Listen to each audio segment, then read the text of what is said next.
Present day. Present time.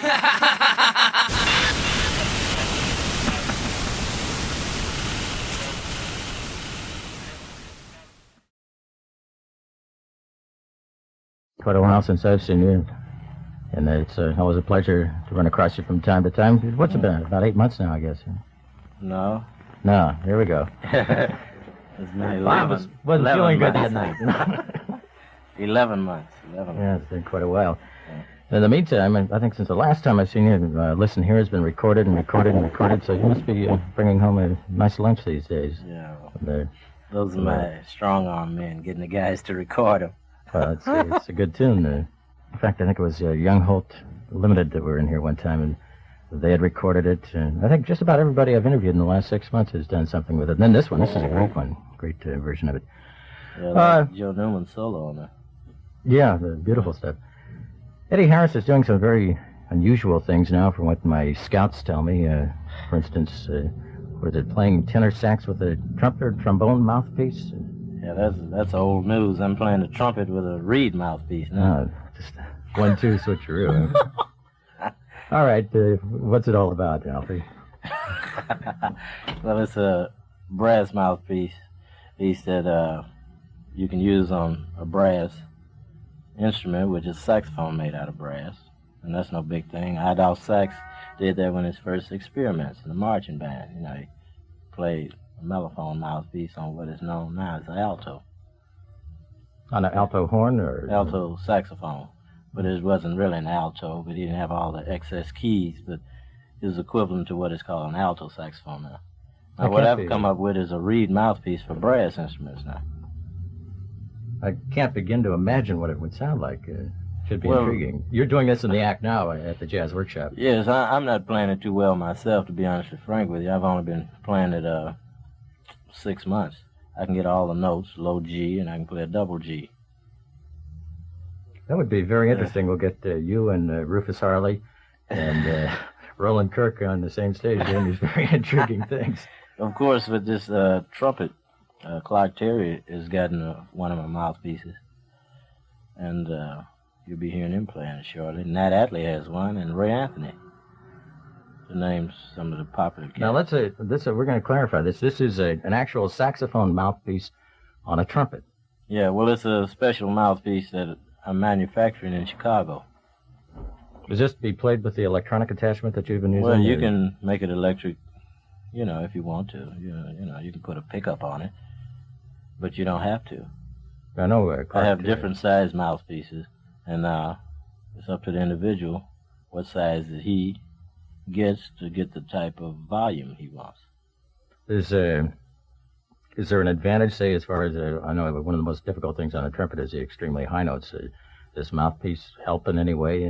Well, you're a trumpet man. If I can play a double G, and with 6 months, that's ridiculous, isn't it? Well, the curious thing is, the trumpet, the part of that of reaching the high notes is the embouchure with the lip, and I can't imagine how you can really get the high notes with a reed mouthpiece. Oh, yes, it's much simpler. I'd have to see that. This is... Now, what you'd be looking for is probably, like guys that hear me play it, they say, well, it gets an odd sound. It's not like a trumpet sound. But then I've heard Clark play it, and he gets a better sound than I do. I haven't heard Nat or Ray Anthony play it yet. But, like I look at it like this. If I can play all the way up the scales, all the way over the horn. I've only been playing 6 months now. Next year this time, I won't even worry about anybody talking about it because I have it together. I'm practicing out of my Auburn trumpet book. But, what is a trumpet sound? Al Hurt don't sound like Miles, and both of them together don't sound like Bobby Hackett. All three of them together sound different from Diz. So what is a trumpet sound? Well, this would be... It's one of those things, I guess, you just have to see it. It's funny you should mention trumpet, or I should mention it. Last time Eddie was here, I had a trumpet here, and I was trying to learn how to play it. And I think it's a blessing to jazz fans everywhere. My trumpet was stolen about 4 months ago, so that's the end of my trumpet playing career. But anyway, thanks for asking and mentioning that. Time to remind you that this is the Jazz Station, KJAZ, KJAZ Alameda. Stereo Jazz for all of Northern California with transmitter high atop Russian Hill in San Francisco, studios in Alameda. I'm Jim Toman with Eddie Harris this afternoon. J&B Gulf is a complete service station where your car's battery, oil, and water are always checked whenever you gas up. And if it's moving time for you, J&B Gulf has a U-Haul Econoline van and a 16-foot van for either local use or one-way long distance. For a tank of gas, major work, a used car, or U-Haul truck rentals, remember J&B Gulf Service, Divisadero, and Fulton in San Francisco.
And that is called Theme in Search of a Movie. That's a couple of years old now, year and a half, something like that. From an album called Electrifying Eddie Harris. We're talking with Eddie Harris this afternoon, Atlantic recording artist who is now appearing through Sunday at the Jazz Workshop in San Francisco.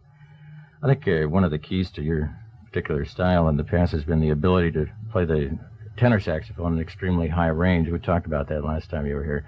Yeah. I noted one thing on one of the album jackets and the liner notes. It was one year that a critic gave you 1 star as a rising new alto player, even though you hadn't been playing alto. It That's right. gave that impression. In fact, your first hit, Exodus, when I first started, I thought, gee, that sounds like an alto sax. You know.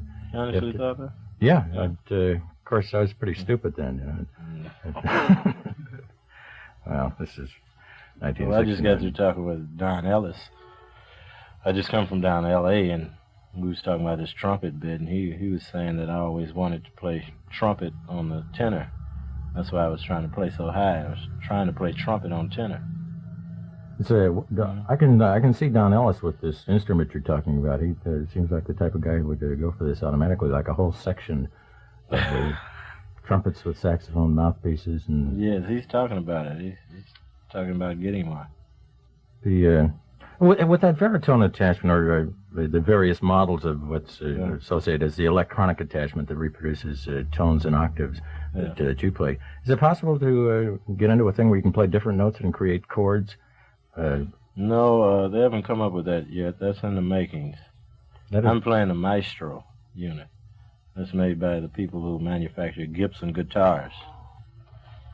So, it gets all the woodwinds, and plus a tuba. I can emulate the English horn, bassoon, contrabassoon, bass clarinet. Of course, they got a cello effect. They got an oboe, but it's not really like an oboe. It's kind of a muffled oboe because they say it's too piercing. Through electronics, you can turn it up, it'll cut through. It's I think the question that comes up, the practical question that comes up in the use of electronic attachments on instruments to make it sound like there are more instruments involved. Yeah. I remember back, it must be 7, 8 years ago, when a company was producing an electronic device called a sideman that organ players could use, and by pushing a button you could create various rhythms and thus eliminate a drummer. Has there been any reaction from the musicians union as far as the use of baritone or echoplex or the various electronic attachments on horns? I don't know. It probably will be, because with the echoplex I could duplicate 5 and 6 saxophone players. But of course, the musician union can only tell the club owner to pay the musician for the use of these musicians who are not there. But of course, I get compensated for 5 or 6 guys anyway. That's a good bargain point. That's right. 5 for the price, or 1 for the price of 5, or whatever. But the big problem, Jim, is the hang-up in electronics are the fact that so many guys tend to want to use it for gimmickry instead of try to sit down and work it out and add it into music. Like, I think if some younger drummers are listening, I've often advocated that you can use the sideman. The sideman was invented to replace you, but you can use it as an asset. You could put the sideman on the stand with you the drummer, and plug it in, and when it comes time for your solo, you press the button and let the sideman play, and then you solo as the sideman accompany you. Yeah, that makes sense. Very cleverly done. So you'll be utilizing the sideman at your disposal. It's just like 2 drummers. One guy keeps time, another guy solo. Like the Jazz Philharmonic days. Yeah, we were mentioning off the air that this is primarily almost exactly what you're doing with the horns now at the Jazz Workshop. That's right. Maybe you could go into a little bit of detail and tell us exactly how this thing works. Well, it's a tape loop. It's a small kit, the size of a lady's powder case, a traveling powder case. And it's a tape loop that lasts for approximately 1:55 seconds. The tapes are different lengths. Now that's where the problem comes in. They were all the same length. You could just write out you something and play it, and then press a button and it'll come back what you've played, and then you can reproduce again over it. But what happens is when I put in another cartridge tape, it may be 2 minutes, 5 seconds long, and then I'm off in timing. So it's a constant mathematical problem if you're trying to deal with music. Now, if I'm just dealing with effects and gimmickry, it makes no difference what I do, because you won't know what I'm doing, and I won't either. It just make some gimmicks. You follow me? Yeah, well, but it's quite tedious. If you want to see exactly what we're talking about, by the way, once again, a reminder that Eddie Harris will be appearing at the Jazz Workshop through Sunday. We'll get back in just a moment. First, all you would-be disc jockeys, how would you like to be sitting here talking with Eddie Harris right now? Well, the next minute could be one of the most important minutes in your life. And calling 523-9300 could be one of the most important telephone calls that you will ever make. Right now, radio and TV stations around the country are searching for DJs, announcers, sportscasters, newscasters, and other key people. Career Academy can train you in just a short period of time for one of these exciting, well-paid jobs. And you don't have to give up your present job because you can train at home in your spare time or attend either morning, afternoon, or evening classes in one of Career Academy's classroom schools. And Career's nationwide placement assistance will help you cash in on the tremendous demand for professionally trained broadcasters. Act now. Call KJAZ at 523-9300. There's no obligation. You'll get a free voice analysis audition LP, that's an audition LP record, and a free brochure that tells you where the opportunities are, what the jobs offer, and how you can qualify. Write to KJAZ Alameda, but better yet, call us at 523-9300.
That is Eddie Harris's latest release. It's on the Atlantic label called High Voltage, a selection entitled The Children's Song, which is, a South African A folk tune. Folk tune.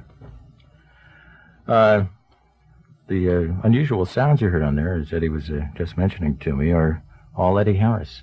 In fact, the singing and I guess some of the percussive sounds.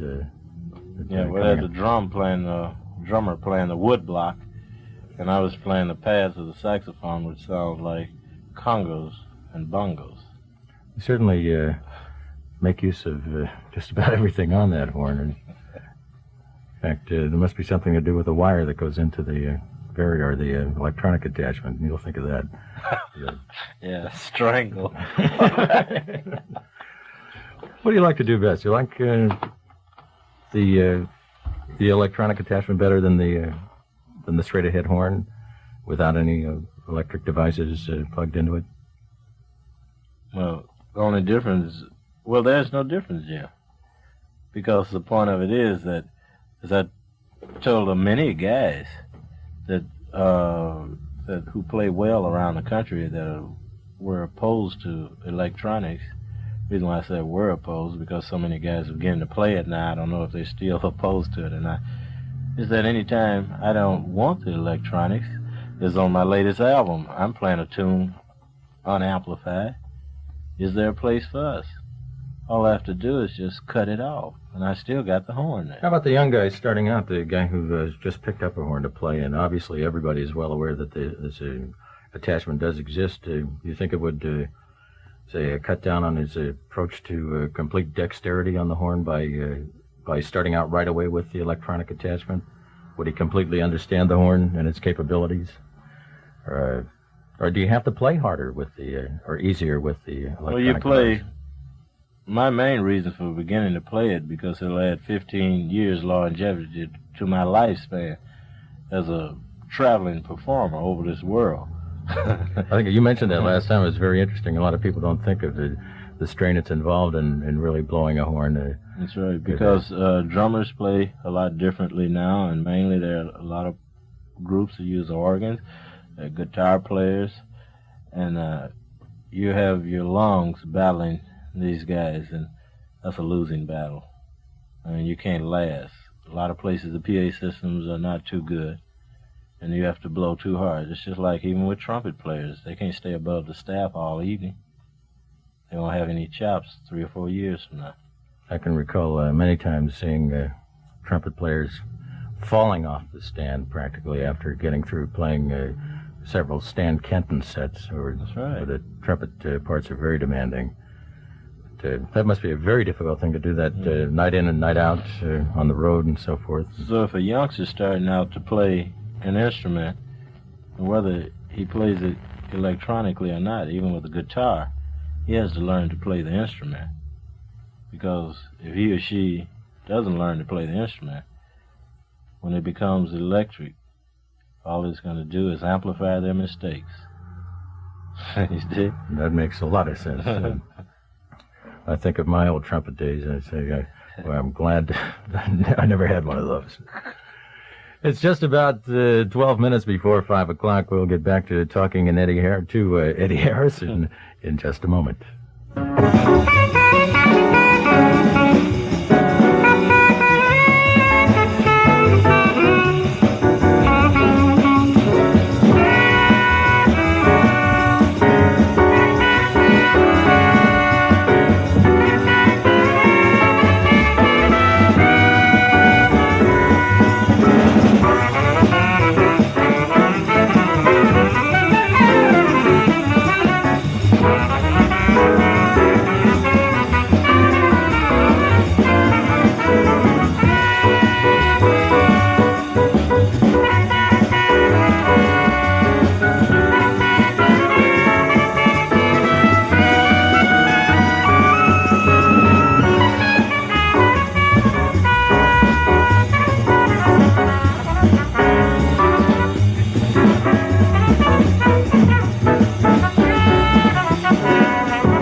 All right, and that is how Eddie Harris sounds without the electronic attachment. A great album, and it's called The End Sound. It's an older thing on Atlantic, and we heard a classic for jazz players by now, a thing called Love for Sale.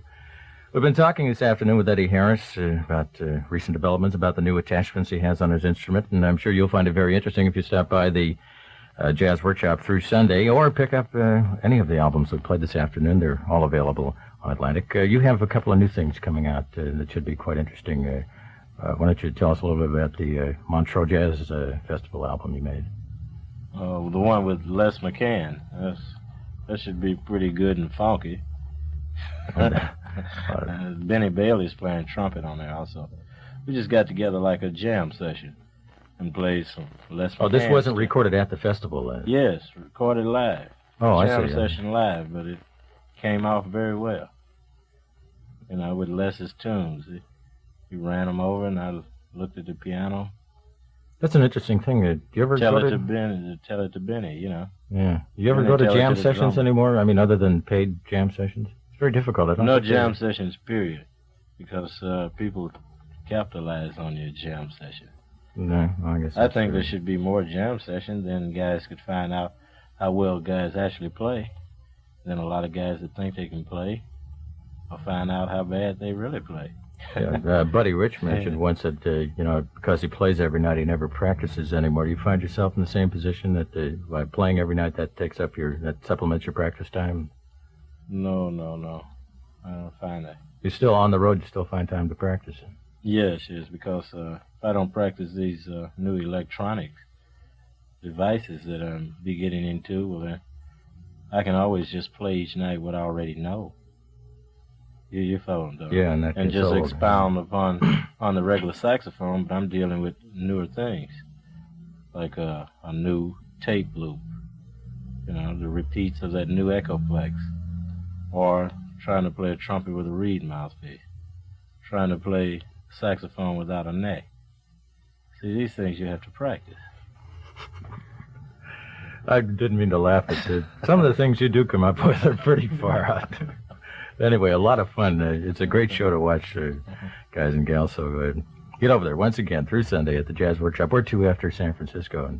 We're going down to Texas, Dallas, and Houston. Oh, Texas, the land of culture and gentlemen. I have my opinions. Anyway, thanks a million, Eddie, for dropping by. Thank you, Jim. It's a pleasure to see you again. This is KJAZ, KJAZ, Alameda, FM at 93, stereo jazz for all of Northern California. Toman here till midnight.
For over a dozen years, Bill Martin's Hayward Auto Imports has been recognized as Southern Alameda County's leading Triumph, Land Rover, and Rover dealership. Sport car enthusiasts are thoroughly familiar with the extraordinary Triumph machines that are designated as TR6, GT Plus, and the Spitfire. So let's take a few moments to talk about the new Rovers you'll find displayed by Hayward Auto Imports. Each Rover has independent four-wheel suspension with power-assisted disc brakes on all four wheels. And if you're mechanically inclined, you probably know about the de Dion sliding tube suspension with inboard rotors for the rear disc brakes. The concept is just as impressive as it sounds, and Rover has it. Rover also features an overhead camshaft engine and a choice of automatic or four-speed transmissions. The Rover is so luxurious that a quote from a visiting Englishman tells its story better than we could say it. He said, "In England, most Rovers are chauffeur-driven. This does not mean that the Rover is expensive. It only means that the British place it in a class with the finest cars in the world." Test drive the Rover at Bill Martin's Hayward Auto Imports, 20525 Mission Boulevard, open from 9 until 9 on weekdays and from 9 until 6 on both Saturday and Sunday.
That's Eddie Harris looking back a few years. One of the first hits that he had, a thing called Exodus, from the movie of the same name. Eddie Harris, in this case, on the unamplified tenor saxophone. It's an old VJ recording. That takes us right up to 12 minutes past 5 o'clock at the Jazz Station.